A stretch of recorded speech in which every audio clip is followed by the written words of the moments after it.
तो दोस्तों कैसे हो दोस्तों, हम पढ़ रहे थे 12th क्लास का 4th चैप्टर रासायनिक बलगतिकी केमिकल काइनेटिक्स।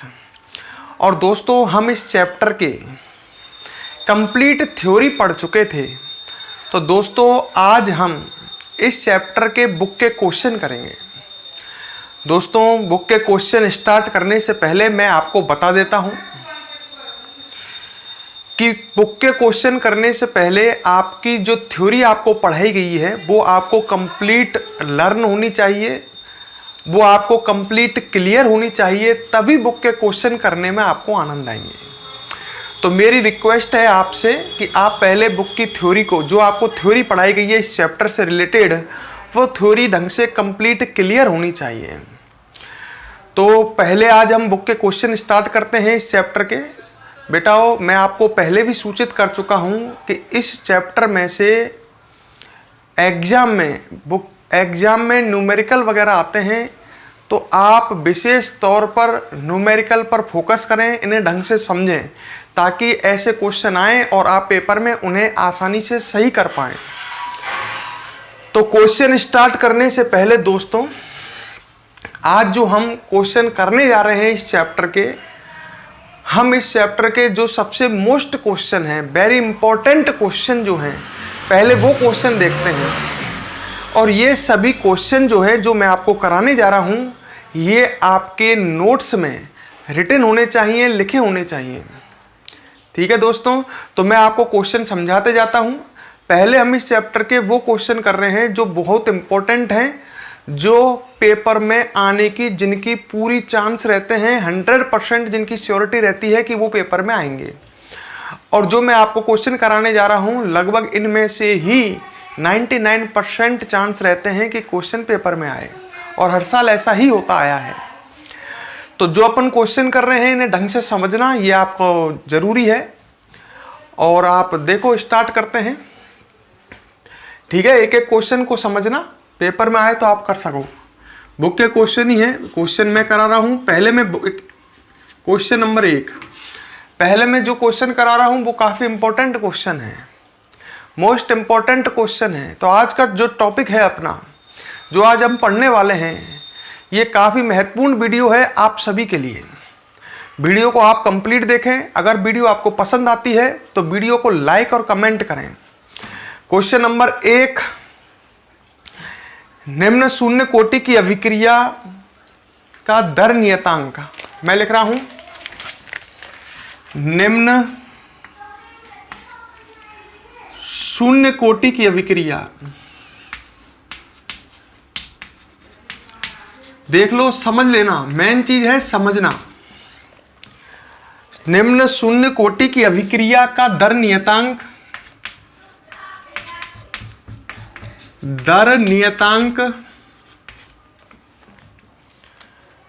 के का मान,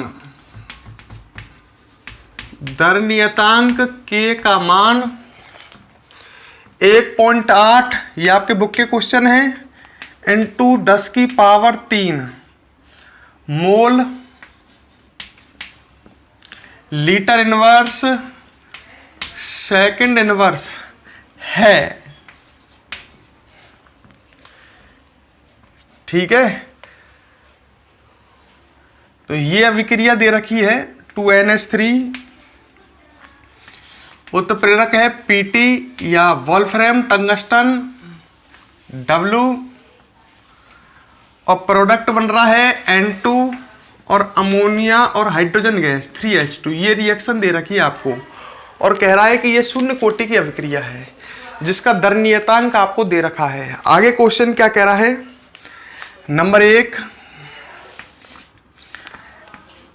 N2 के निर्माण का वेग, मतलब नाइट्रोजन गैस का निर्माण का वेग आपको ज्ञात करना है। और नंबर 2, आपको ज्ञात करना है हाइड्रोजन गैस के निर्माण का वेग,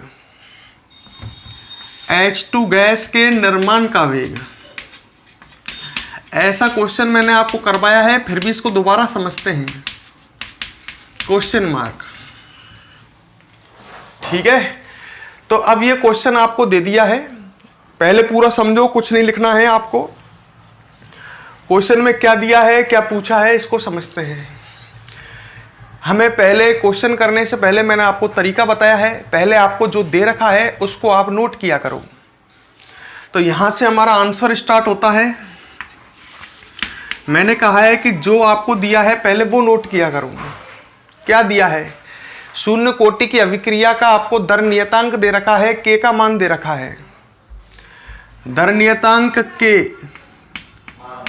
का मान कितना दिया है? 1.8 × 10³ mole litre inverse second inverse. देख लो, मैं तो मुझे ये दे रखा है, शून्य कोटि की अभिक्रिया का दर नियतांक दे रखा है, वो लिख लिया। अच्छा, और हमसे N2 के निर्माण का वेग पूछा है और H2 के निर्माण का वेग। ये शून्य कोटि की अभिक्रिया दे रखी है। तो पहला तो पूछा है हमसे N2 के निर्माण का वेग, ये तो क्वेश्चन नंबर 1 है। N2 के निर्माण का वेग पूछा है, आपको पढ़ा होगा या मैंने बताया है। N2 के निर्माण का वेग जो होता है वो होता है N2 की सांद्रता में परिवर्तन बटे परिवर्तन में लगा समय। N2 उत्पाद है तो चिन्ह प्लस का आएगा। अगर N2 क्रिया कारक होता तो यह चिन्ह किसका आता? माइनस का। ये आपको पढ़ा है। N2 के निर्माण का वेग ये है और ये आपसे पूछा गया है बराबर क्वेश्चन मार्क। और दूसरी बात इसमें पूछी गई है H2 के निर्माण का वेग। तो दोस्तों मुझे बताओ H2 के निर्माण का वेग क्या होता है? ये भी आपने पढ़ा है। H2 के निर्माण का वेग होगा H2 की सांद्रता में परिवर्तन बटे परिवर्तन में लगा समय। ये भी क्वेश्चन मार्क। ये H2 के निर्माण का वेग है, ठीक है। यहाँ भी प्लस ही आएगा क्योंकि H2 जो है ये भी उत्पाद ही है। तो ये दोनों पूछे गए हैं आपसे। एक बात बताइए, ये शून्य कोटि की अभिक्रिया है ना। शून्य कोटि की अभिक्रिया का दर नियम इस तरह का होता है क्या? R बराबर के क्रिया कारक की सांद्रता की घात N1। समझ गए होंगे। जो शून्य कोटि की अभिक्रिया होती है उसके लिए ये कोटि N1 का मान या N का मान 0 होगा। तो शून्य कोटि की अभिक्रिया का जो वेग है R, वो K के बराबर ही तो आता है। दोस्तों आप ढंग से सुनो, मैं ये बात पहले भी कह चुका हूं कि शून्य कोटि की अभिक्रिया का वेग K के बराबर ही आता है। जब उसने आपको K दिया है तो अर्थात शून्य कोटि की अभिक्रिया का वेग दे दिया। हम लिख सकते हैं, चूंकि शून्य कोटि की जो अभिक्रिया होती है, देख लो क्वेश्चन किस तरह से किए जाते हैं। क्वेश्चन ऐसे करो सामने वाले को मजा आ जाए। शून्य कोटि की अभिक्रिया का वेग K के समान होता है। मैं शॉर्ट में लिख रहा हूं, आप पूरा लिख सकते थे कि वेग नियतांक के समान होता है, K के समान होता है। अतः अभिक्रिया का वेग क्या दिया है उसने, ढंग से देखो। अभिक्रिया का वेग R बराबर हो जाएगा K के बराबर। K का मान कितना है? 1.8 × 10³ ठीक है। मात्रक है ही है, mole litre inverse second inverse. समझ गए होंगे। जितनों जो अभिक्रिया का वेग है वही K है। K है जो वही वेग है, क्योंकि अभिक्रिया कौन सी कोटि की है? शून्य कोटि की। अच्छा, अब हम रस समीकरण मिति के आधार पर अभिक्रिया का वेग लिखते हैं। ये पढ़ाई थी आपको, एक टॉपिक पढ़ाया गया था, रस समीकरण मिति के आधार पर अभिक्रिया का वेग। तो वो लिखते हैं, ऐसे कैसे लिखो, पूरा कंजूसी नहीं करें, सॉल्ट नहीं करें। रस समीकरण मिति के आधार पर अभिक्रिया का वेग, अभिक्रिया का वेग हम लिखते हैं। देखो क्या आता है, सुन, ये अपनी हेडिंग हो गई। रस समीकरण मिति के आधार पर अभिक्रिया का वेग हमने पढ़ा है, और वो हमने क्या पढ़ा है? हमने पढ़ा है R बराबर अभिक्रिया का वेग बराबर अमोनिया का वेग आएगा। पहले ये अभिक्रिया है ना, अमोनिया की सांद्रता में परिवर्तन डेल्टा NH3, ये अमोनिया का वेग हो गया, और इसमें गुणांक का भाग दे देना है 2 का, तो ये बराबर हो जाएगा, माइनस चिन्ह आएगा। ये हो गया अमोनिया के निर्माण का वेग और इसमें 2 का गुणांक का भाग दे देना है, ये मैं समझा चुका हूँ। ऐसे ही हाइड्रोजन का वेग हो जाएगा, N2 का वेग हो जाएगा N2 की सांद्रता में परिवर्तन बटे परिवर्तन में लगा समय डेल्टा टी। गुणांक कुछ नहीं है तो कोई भाग नहीं लगेगा, बराबर किसके आएगा, प्लस हाइड्रोजन की सांद्रता में परिवर्तन बटे परिवर्तन में लगा समय।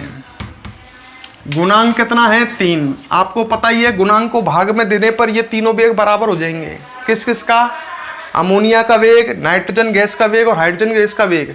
जब इनमें इनके गुणांकों का भाग दे देंगे, गुणांक ये रहे 2, इसका 1 और इसका 3, तो ये तीनों वेग बराबर हो जाएंगे और ये कहलाएंगे अभिक्रिया का वेग। अब दोस्तों हमारे पास अभिक्रिया का वेग आ चुका है। अब आगे आप कर सकते हो इसको कैसे, अब पूछा क्या गया है उस पर आते हैं।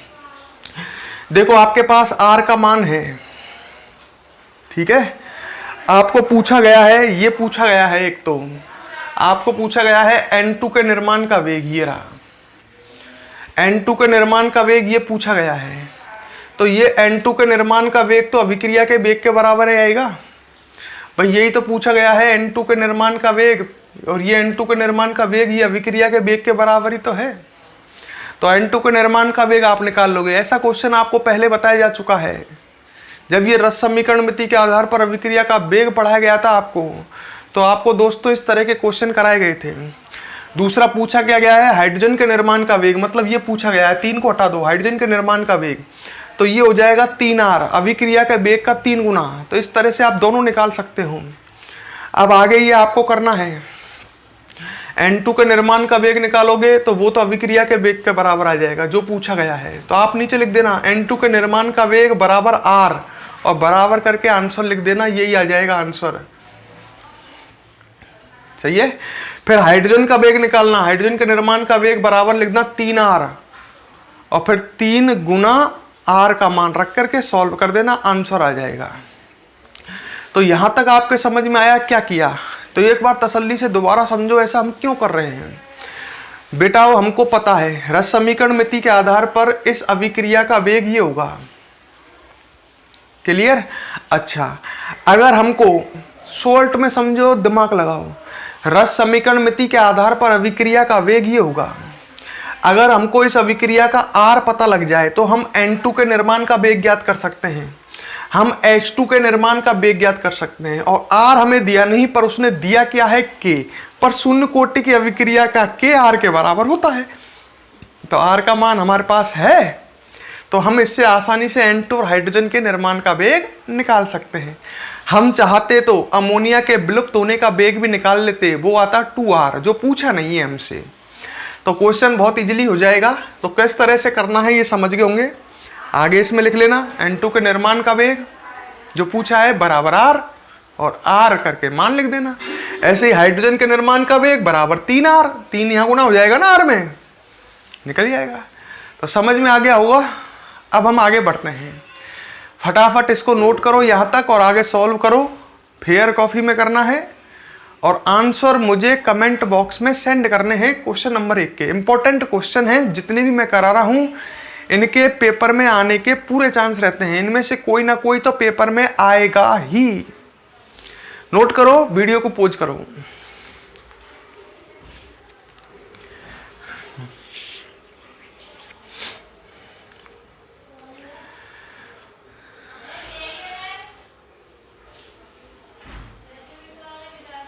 हाँ भाई दोस्तों, अब आगे बढ़ते हैं। अगला क्वेश्चन देता हूं मैं आपको, क्वेश्चन नंबर 2। इसको मिटा देता हूं। ये समझ में आ गया ना आपके? आपको कोशिश समझने की करनी है, रटने की नहीं। मैं आपसे बार बार एक ही बात कहता हूं, समझने की कोशिश करो, रटने की नहीं करो। हाँ तो दोस्तों अब क्वेश्चन नंबर 2 की ओर बढ़ते हैं। क्वेश्चन नंबर 2 है अपना, देखो इधर शानदार क्वेश्चन पेपर में आए। देखो इस चैप्टर के क्वेश्चन शानदार हैं और अच्छों पे नहीं होते हैं। आप अन्य स्टूडेंट से इस चैप्टर के माध्यम से आगे हो सकते हो। अगर पेपर में बढ़िया क्वेश्चन आता है तो आप कर सकते हो, उन पर नहीं होंगे। इसलिए इस चैप्टर को ज़्यादा महत्वता दे रहा हूँ मैं।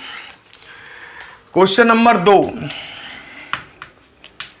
ढंग से देखना, क्वेश्चन को समझना। क्वेश्चन क्या कह रहा है, N2O5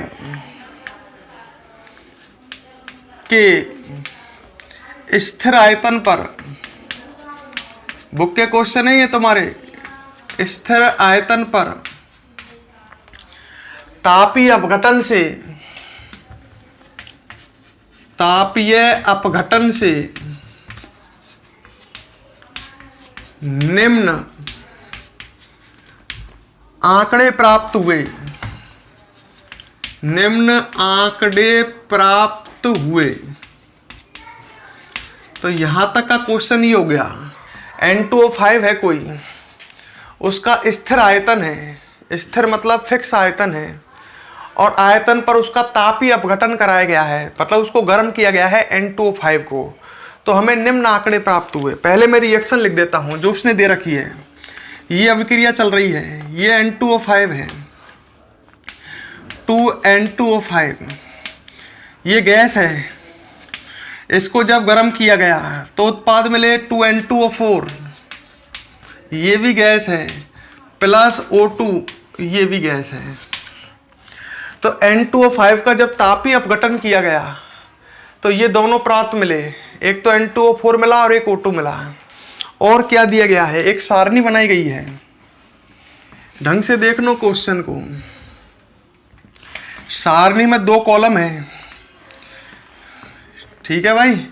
एक कॉलम है समय का, समय दिया है T बराबर 0 सेकेंड, सही है। जब समय 0 सेकेंड है तो उस समय दाब दिया है, दाब प्रेशर, दाब P दिया है 0.5 ATM। कितना दिया है, 0.5 ATM। एक कॉलम तो यह है, और दूसरा दिया है समय T बराबर 100 सेकेंड। जब समय 100 सेकेंड है तो उस समय दाब जो है वो P दिया गया है 0.512 ATM। तो ये सारणी आपको दी गई है। और क्या कह रहा है, इस प्रथम कोटि की अभिक्रिया का वेग स्थिरांक ज्ञात कीजिए। आगे क्वेश्चन ये बोल रहा है कि इस प्रथम कोटि की अभिक्रिया का वेग स्थिरांक ज्ञात कीजिए। वेग स्थिरांक मतलब के ज्ञात कीजिए।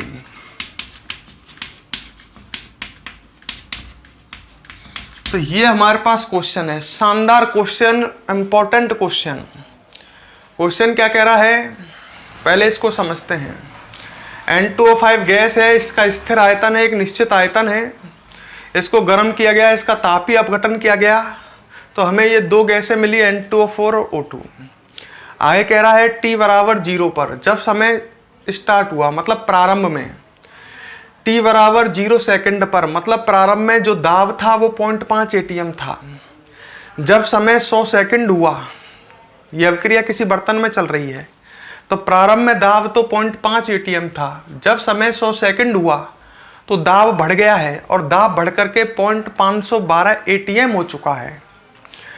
और क्या कह रहा है, हमें के ज्ञात करना है। दोस्तों एक सिंपल ट्रिक दिमाग में हमेशा याद रखो बेटा, क्वेश्चन प्रथम कोटि का है तो आपके पास एक ही समीकरण है जिससे क्वेश्चन सॉल्व होगा। प्रथम कोटि के लिए ये समीकरण जो समाकलित समीकरण है, समाकलित वेग समीकरण है प्रथम कोटि की अभिक्रिया की, और वो है KT बराबर 2.303 log 10 A/A-x। ये आपने पढ़ी होगी। क्वेश्चन में आप प्रथम कोटि पढ़ते ही, प्रथम कोटि शब्द आते ही आपके दिमाग में ये समीकरण आनी चाहिए, KT बराबर 2.3, क्योंकि प्रथम कोटि के लिए, प्रथम कोटि की अभिक्रिया के लिए एक यही फॉर्मूला हमने पढ़ा है। बेटा उसने दिया क्या है, अब ये सोचते हैं उल्टा। और क्या पूछा है हमसे, के पूछा है, ये पूछा है के दर नियतांक। हमें क्या चाहिए, समय, समय तो है इसमें, हमें A और A-x चाहिए। A क्या है, A है क्रिया कारक की प्रारंभिक सांद्रता, और A-x क्या है, क्रियाकारक की t समय बाद सांद्रता। ठीक है। अच्छा बेटाओ एक बात सुनो, दाब जो होता है ये सांद्रता होती है या नहीं होती? एक एक शब्द को मेरे को बहुत ध्यान से सुनना। मैंने कहा है कभी तुमसे ध्यान करो कि दाब भी एक सांद्रता है, गैसों की सांद्रता दाब भी होती है। तो देखो प्रारंभ में उसने दाब दे रखा है, मतलब क्रियाकारक की प्रारंभिक सांद्रता A दे रखी है। अरे उसने दो सांद्रताएं दे रखी हैं, दाब भी तो सांद्रता 1.5 ATM और 1.512 ATM। तो इनसे इन कुल मिलाकर के हमें A और A माइनस एक्स प्राप्त करना है। मतलब हमें क्रियाकारक की प्रारंभिक सांद्रता चाहिए और क्रियाकारक की हमें t समय पश्चात सांद्रता चाहिए, और हमारे को K निकाल सकते हैं हम। तो हमें बहुत मेहनत करनी है। मतलब हमको कुल मिलाकर के हमारा टारगेट क्या हुआ इस क्वेश्चन में कि हमें A और A माइनस एक्स पता करना है, क्रियाकारक की प्रारंभिक सांद्रता और क्रियाकारक की t समय बाद सांद्रता प्राप्त करनी है, तो हम K निकाल सकते हैं। सही है। तो इस क्वेश्चन को अब हम करना स्टार्ट करते हैं। यहां से हमारा आंसर सॉल्व हो रहा है। Answer start. बड़े ध्यान से देखना, क्वेश्चन बड़ा लेंथी है, शायद ब्लैक बोर्ड पर एक बार में नहीं आए। यहां से हमारा आंसर स्टार्ट होता है। हमें क्या अभिक्रिया दे रखी है वो देखते हैं हमको उसने ये अभिक्रिया दे रखी है 2N2O5। मैं दोबारा लिख रहा हूं, ये गैस है, इससे क्या बन रहा है, इसको गर्म करने पर 2N2O4 और साथ में O2, ये दोनों बन रहे हैं। ये उसने दिया है। अच्छा अब मैं नोट करता हूं, मैं मेरे हिसाब से नोट कर रहा हूं। t बराबर 0 पर, मतलब समय जब 0 सेकंड है तब, 0 का मतलब 0 सेकंड, t बराबर 0 सेकंड पर, पूरा लिख लेना तुम तो, मैं शॉर्ट लिख रहा हूं। t बराबर 0 पर जो दाब है वो 0.5 ATM है, तो वो दाब केवल इसी का होगा। क्योंकि देखो जब प्रारंभ में, आपको पता ही है प्रारंभ में केवल क्रियाकारक होता है, उत्पाद होता ही नहीं है। तो उस समय दाब जो है वो 0.5 ATM है। अरे दाब एक सांद्रता ही तो है, तो ये सांद्रता जो है ये केवल क्रियाकारक की ही होगी, उत्पाद तो उस समय होगा ही नहीं ना। और उस समय इन गैसों का दाब जब ये होंगी नहीं, तो इनका दाब, इनकी सांद्रता 0 होगी, t बराबर 0 पर। तो बेटा ये जो दिया है ये A दिया है। A ध्यान करो, A होता है क्रियाकारक की प्रारंभ में सांद्रता। क्रियाकारक की प्रारंभ में सांद्रता 0.5 ATM है, ये A है। तो हमको A तो दिख गया, अब हमको A माइनस एक्स और चाहिए। अच्छा जब समय 100 सेकंड हो गया तो t बराबर 100 पर, मतलब 100 सेकंड पर। अच्छा ये सांद्रता घटेगी, 0.5 में से घटेगी। मान लो तो मैं 2x घटा रहा हूं। 2 क्यों x घटा रहा हूं? क्योंकि यहां गुणांक 2 लग रहा है। अगर गुणांक कुछ नहीं घटता तो मैं कितना घटाता यहां पर x। क्यों घटा रहा हूं समझ जाओगे। अब देखो सीधी सी बात है, जब N2O5 से ये दोनों बन जाएंगी, 100 सेकंड हो गई हैं, जब 100 सेकंड गुजर चुके हैं तो N2O5 से दोनों गैसें बन चुकी होंगी, तो उस समय इस N2O5 का दाब घटेगा। कितना घट गया? मान लो 2x। तो ये कितना बनेगा? 2x। इसका दाब 2x हो जाएगा। अरे जब इसकी सांद्रता x जाएगी तो ये x बनेगा, 2x जाएगी तो ये 2x बनेगा, और ये कितना बनेगा? x। ऐसा क्यों लिखा? क्योंकि इसका 2 मोल इसके 2 मोल बनाता है और इसके 1 मोल बनाता है। ये रिएक्शन कह रही है भाई, 2N2O5 से 2N2O4 बनते हैं और 1 O2 बनता है। जब इसकी सांद्रता 2x घटेगी तो ये 2x बनेगा और ये x बनेगा। क्लियर है?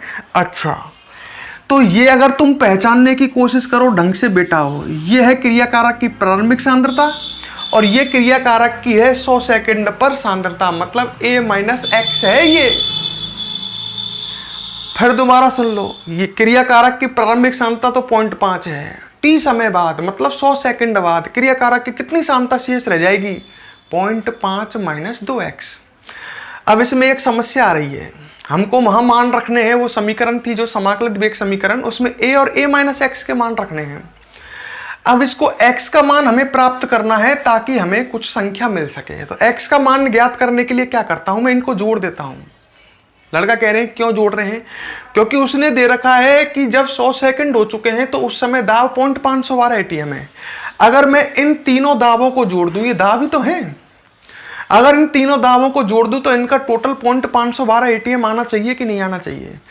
प्रारंभ में दाब 0.5 ATM है, वो केवल इसका है, पर t समय बाद पात्र में ये तीनों होंगे तो जो दाब आ रहा है 0.5 बार ATM, ये इन तीनों का टोटल होगा क्योंकि ये तीनों दाब है।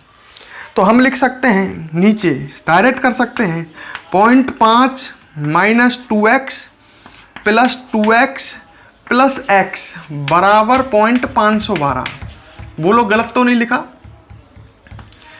आप समझ गए होंगे 100 सेकंड होने पर इन तीनों का दाब का टोटल 0.512 आना ही चाहिए। तो इससे हमें x का मान मिल जाएगा। 2x से 2x कट गया तो हमारे पास क्या आ जाएगा, 0.5 प्लस x बराबर 0.512 और x का मान आ जाएगा 0.512 माइनस 0.5। सही है, कितना आ जाएगा? ये आ जाएगा 0.012, शायद इतना ही आएगा और घटा लेना, मेरे हिसाब से तो इतना ही आना चाहिए। ये x का मान आ चुका है आपके पास।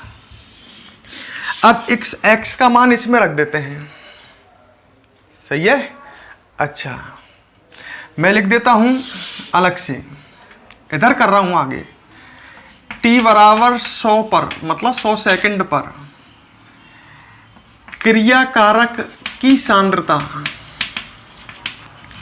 क्रियाकारक की सांद्रता क्या सिंबल होता है इसका, a माइनस एक्स। t बराबर 0 पर क्रियाकारक की सांद्रता a और क्रियाकारक की सांद्रता a माइनस एक्स बराबर कितनी है, वो दे रखी है 0.5 माइनस 2x दे रखी है ना। t बराबर 100 पर क्रियाकारक की सांद्रता 0.5 माइनस 2x है, ये a माइनस एक्स का मान है। तो इसको कर सकते हैं 0.5 माइनस 2, x का मान उसने दे रखा है 0.012, 0.012। तो ये आ जाएगा 0.5, पहले गुना सॉल्व करना, 12 दूनी 24, 0.024 और ये बचेगा 0.476 ATM, क्योंकि ये दाब चल रहा है। ठीक है। अब आपको ढंग से देखो, आपको a का मान भी पता है, ये a है, और a माइनस एक्स का मान भी पता है। अब तो आप k निकाल सकते हो। अब समाकलित वेग समीकरण लगा दो, लिख सकते हो प्रथम कोटि की अभिक्रिया का समाकलित वेग समीकरण, डायरेक्ट लगा रहा हूं मैं तो। kt बराबर 2.303 log 10 a बटे a माइनस एक्स। अब बताओ आपके पास क्या नहीं है, क्या t नहीं है? t बराबर 100 सेकंड पर, 100 सेकंड पर ही तो ज्ञात करोगे k का मान। तो t का मान है ये आपके पास, आप कर सकते हो, k निकालना है। t का मान आपके पास 100 सेकंड है, 2.303 है ये, log 10 प्रारंभिक सांद्रता इसकी है ये 0.5, क्रियाकारक की प्रारंभिक सांद्रता, और क्रियाकारक की t समय बाद शेष सांद्रता मतलब a माइनस एक्स का मान, वो निकल रहा 0.476। कुछ कर सकते हैं इंटेलिजेंट? चलो मैं ही कर देता हूं। जब आप 0.5 में, जब आप 0.5 में 1.6 इसका 0.76 का भाग दोगे इसमें, तो ये लगभग आएगा 1 पॉइंट कुछ आएगा, 1.050 के आसपास आएगा। मैं कर देता हूं, तो आ जाएगा k इंटू 100 बराबर 2.303 log 10 और ये आएगा 1.050। आपको पता ही है, इतना तो पता होगा, log 1 का मान कितना होता है, 0। तो 1.050 का मान हम 0.1 मान लेते हैं, क्या दिक्कत आ रही है भाई? log अगर ये 1 होता तो 0 ही तो आता है, ये 1 के आसपास ही तो है, 1.050 लगभग 1 ही तो है।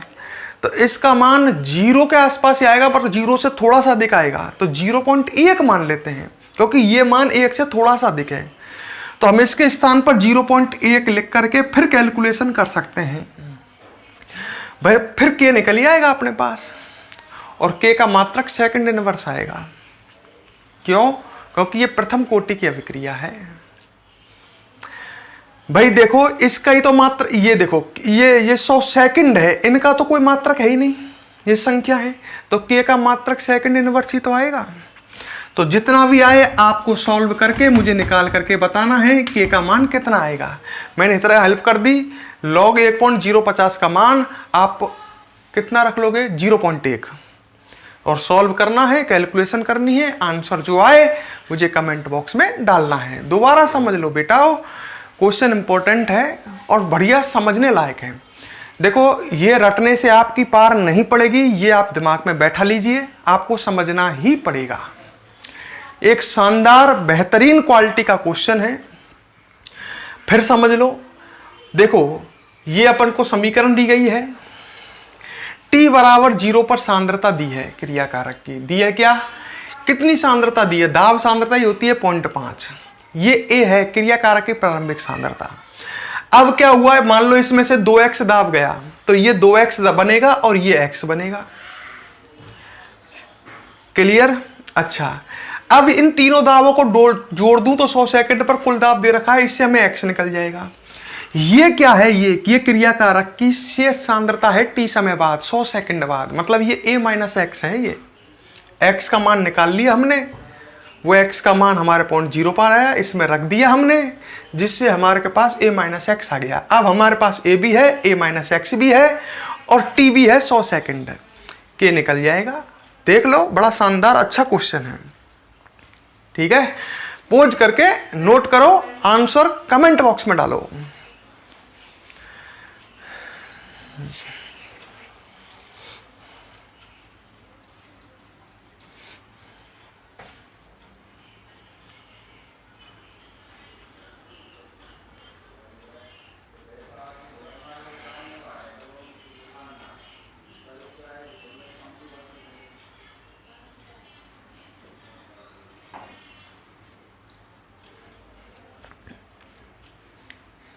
हाँ तो दोस्तों, अब हम अगला नेक्स्ट क्वेश्चन करते हैं, क्वेश्चन नंबर 3।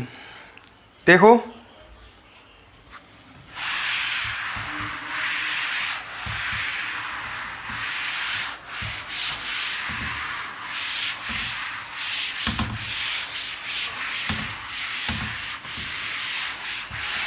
आपके समझ में तो आ रहा है ना, महत्व है समझने का। पेपर में इस टाइप का क्वेश्चन बना सकता है, संख्या चेंज कर सकता है, आपको समझ में आए तो आप कर सकते हो। नेक्स्ट क्वेश्चन, क्वेश्चन है नंबर 3। एक प्रथम कोटि की अभिक्रिया, एक प्रथम कोटि की अभिक्रिया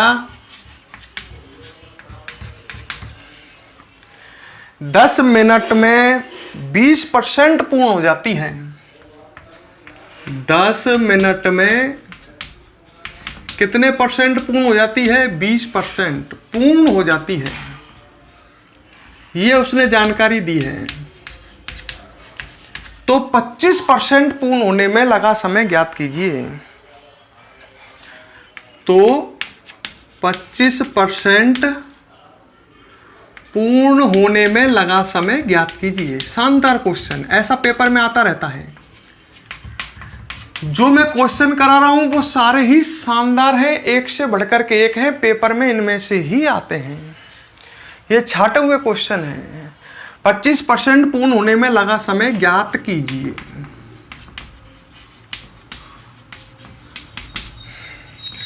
तो एक प्रथम कोटि की अभिक्रिया 10 मिनट में 20% हो जाती है, तो उसके 25% पूर्ण होने में कितना समय लगेगा ये पता करना है हमें।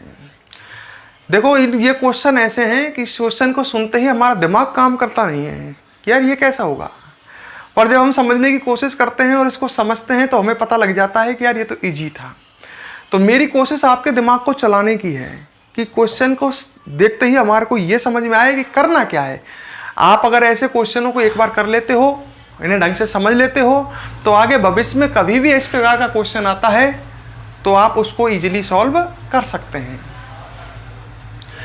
ठीक है दोस्तों, 1 मिनट इसको देखते हैं। हाँ दोस्तों, अब इसको समझते हैं। एक शानदार क्वेश्चन है, पेपर में आते रहते हैं ऐसे क्वेश्चन। देखो दिया क्या है, एक तो समय 10 मिनट में अभिक्रिया 20% पूरी हो रही है, तो 25% पूर्ण होने में लगा समय ज्ञात कीजिए। ठीक है, तो हमें दिया क्या है पहले लिखते हैं। आंसर यहां से स्टार्ट कर रहे हैं। 10 मिनट, या ऐसे लिखूं 20% अभिक्रिया के पूर्ण होने में लगा समय, ये दे रखा है, इसको हम T1 मान लेते हैं। ये समय T1 है जो कितना दे रखा है 10 मिनट। मैं अभी अपनी मर्जी से कुछ नहीं कर रहा हूं, जो दिया है वो लिख रहा हूं। मेरी आदत है जो क्वेश्चन में दे रखा है पहले वो लिखना चाहिए, और आपको भी ऐसे ही करना चाहिए। 20% अभिक्रिया के पूर्ण होने में लगा समय T1 है जो 10 मिनट है, वो दे रखा है। और हमें क्या पूछा है, 25% अभिक्रिया के पूर्ण होने में लगा समय पूछा है। इस समय को हम मान लेते हैं चलो T2, और ये ज्ञात करवाया है उसने, ये आपसे पूछा है क्वेश्चन मार्क। क्लियर?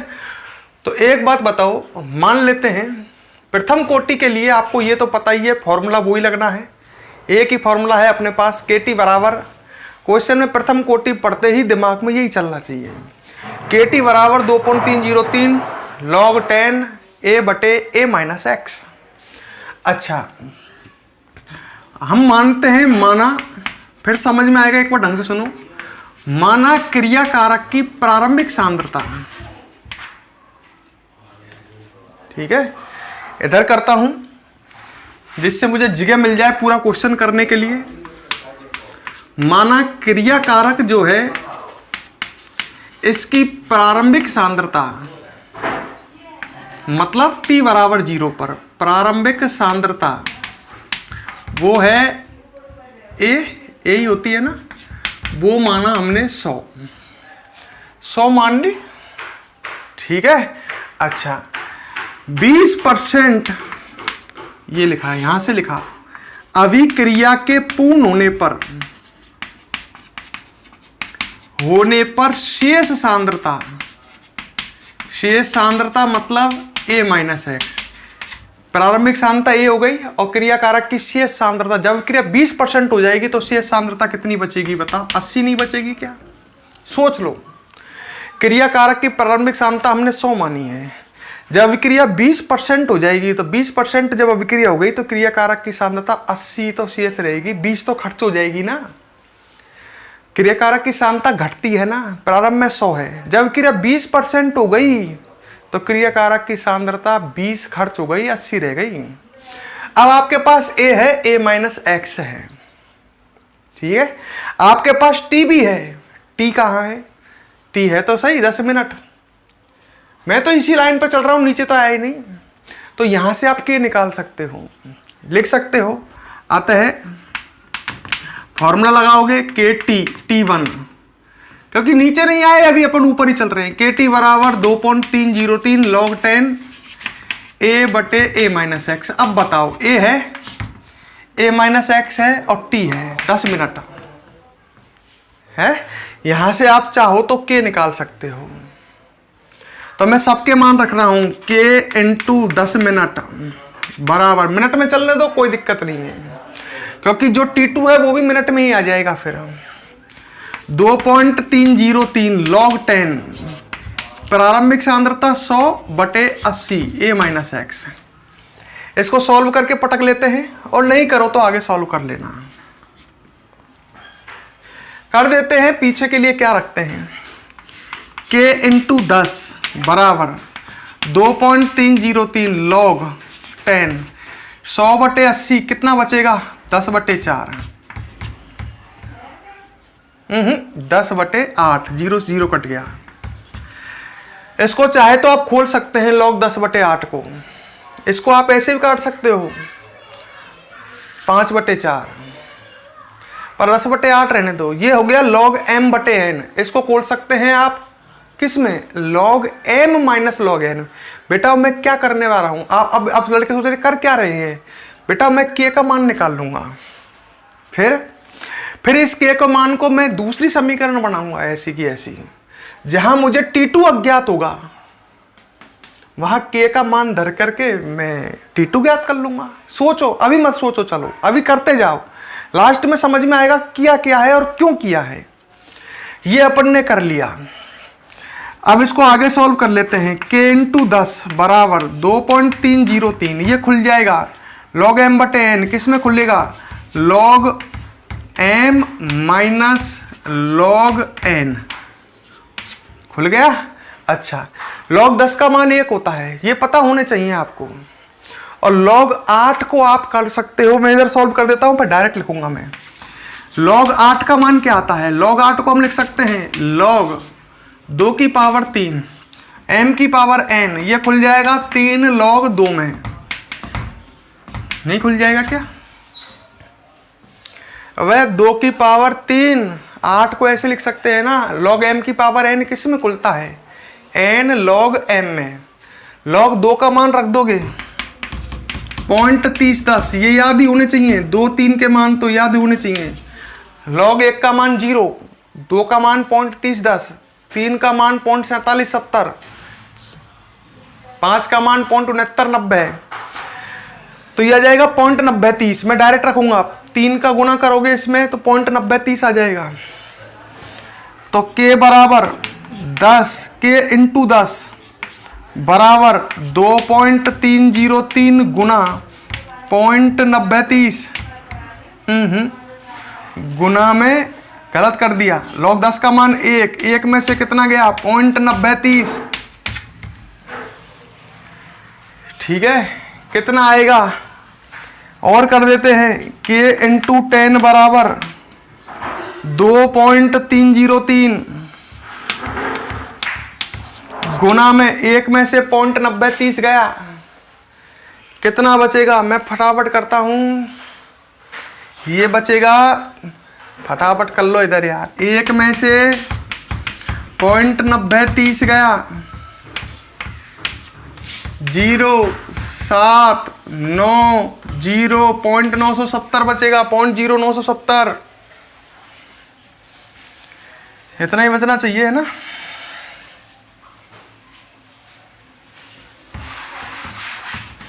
पॉइंट 0.0970 बचा।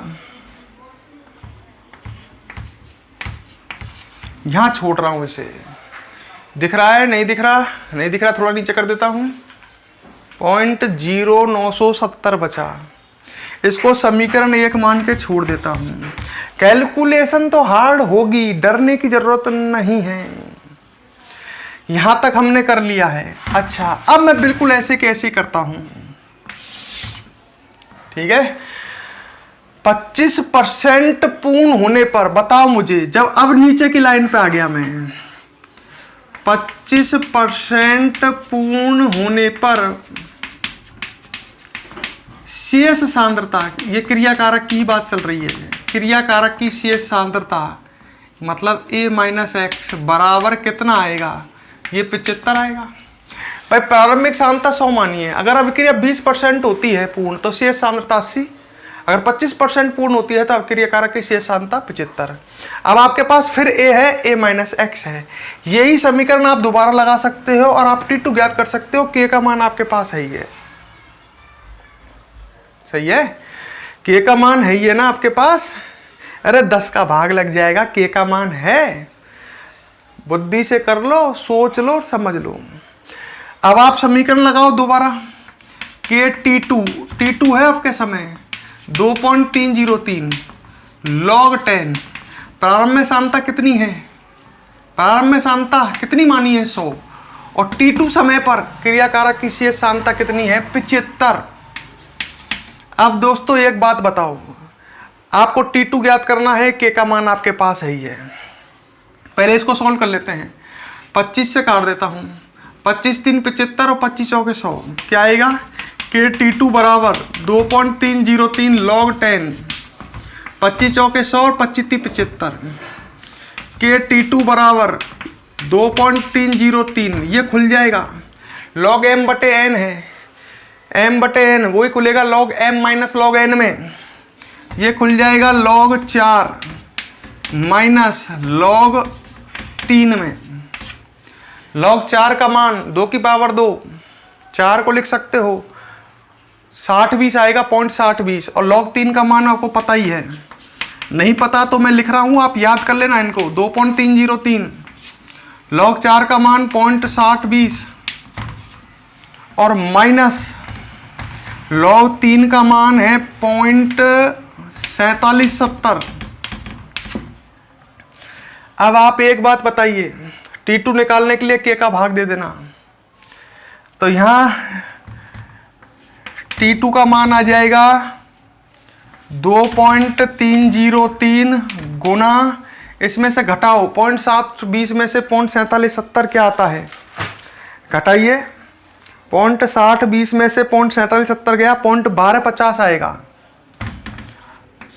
0.1250 बटे K का भाग लग गया। अब देखो K को यहां से उठा करके रखो, K का मान रख लोगे ना 2.303 इंटू 0.070 बटे 10, या ऐसे नहीं करते हो तो ऐसे कर सकते थे आप, यहां K को रहने दो। इसको समीकरण, अरे यार ऐसे ही कर लो आप, इसमें ज़्यादा बेहतर है कि K का मान यहाँ से उठा करके, यहाँ से कितना आएगा, ये 10 नीचे चला जाएगा और K का मान यहाँ धर देना उल्टा करके। बड़ी जटिल हार्ड कैलकुलेशन पर मुझे आंसर चाहिए, आपसे करके बताते हो या नहीं बताते ये पता लग जाएगा। समझो अब इसमें क्या किया है, अब रुक जाओ। अपन ने बहुत रिटर्न वर्क किया इसमें, पर इसको समझते भी हैं कि क्या कर रहे हैं, क्यों कर रहे हैं, कैसे लिए कर रहे हैं। देखो मेरा टारगेट क्या है, उसने दिया है एक प्रथम कोटि की अभिक्रिया 10 मिनट में 20% पूर्ण हो जाती है। ठीक है, 10 मिनट में 20% पूर्ण हो जाती है, मतलब समय दे रखा है हमको 10 मिनट, ये दे दिया T1, और हमसे 25% पूर्ण होने में लगा समय T2 ज्ञात करवा रहा है। ये तो क्वेश्चन की बात। जब मुझे ये दिया उसने 10 मिनट, तो मतलब मुझे T1 दे दिया, और क्रिया कारक की मानव प्रारंभिक सांद्रता 100 है। जब अभिक्रिया 10 मिनट में, 10 मिनट बाद शेष सांद्रता कितनी बचेगी क्रिया कारक की, 80 नहीं बचेगी क्या। प्रारंभ में सांद्रता 100, जब अभिक्रिया 20% हो जाएगी तो 80 सांद्रता बचेगी ना। इससे मुझे क्या फायदा होगा कि A और A माइनस एक्स के मेरे पास मान है, K आ जाएगा। फिर मैं इसको दोबारा लगाऊंगा 25% पूर्ण होने के लिए, तो यहां पर मुझे K का मान है पहले से ही पता है, तो यहां से मैं क्या निकाल लूंगा दोस्तों, T2 निकाल लूंगा, क्योंकि K मैंने पहले से निकाल लिया है। कैलकुलेशन सारे क्वेश्चनों की दमदार मिलेगी, हार्ड मिलेगी। जब भी तो मैं आपसे कह रहा था कि जब पेपर में इस टाइप के क्वेश्चन आते हैं तो दोस्तों जो ढंग से पढ़ते हैं वो दोस्त स्टूडेंट आगे निकल जाते हैं। तो हमने आज की वीडियो में ये 3 क्वेश्चन देखे, तीनों ही शानदार क्वेश्चन हैं दोस्तों। वीडियो और लेंथी हो जाएगी, इसको आप पहले पॉज करके नोट करो, मुझको इसका आंसर चाहिए, फिर आगे देखते हैं, नेक्स्ट वीडियो आगे बढ़ाते हैं। पहले इसे नोट कीजिए, फिर और बात करते हैं आपसे।